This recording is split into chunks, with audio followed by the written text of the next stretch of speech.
Согласно федеральному закону, проектирование и проведение земляных, строительных и иных работ запрещено при наличии на данной территории объектов культурного наследия. На основании того же закона предоставление земель, расположенных на территории республики, и изменение их правового режима без согласований с властями также является неправомерным действием. По словам руководителя управления культурного наследия правительства Республики Ингушетия Магомеда Зарахова, мер, принимаемых на местном уровне администрациями по сохранению, использованию, популяризации и государственной охране объектов культурного наследия в Российской Федерации недостаточно, так как в администрациях отсутствуют структурные подразделения, в положениях которых закреплены полномочия по сохранению и охране объектов культурного наследия. В связи с тем, что в последнее время многие объекты наследия подвергались вмешательству и разрушению, Зарахов обратил внимание соответствующих муниципальных органов и структур, которые имеют отношение к землеотводу, обратить внимание и тщательно подходить к выдаче земельных участков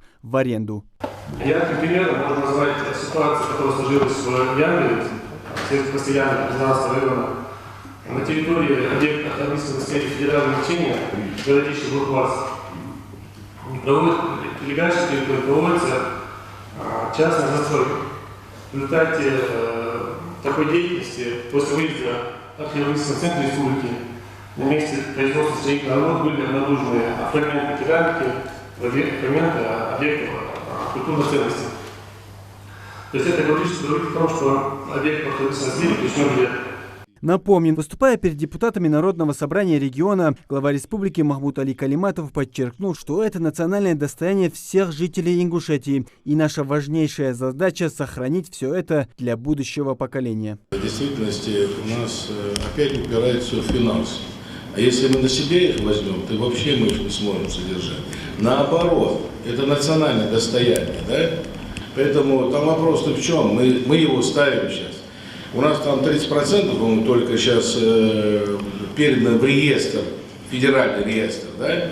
Нам сегодня нужны деньги, чтобы их, а там надо все это, технически все документы подготовить, и нам надо в федеральный реестр их внести, понимаете? Не допустим, чтобы там кто-то что-то сделал, сманипулировал с нашим достоянием. Это точно.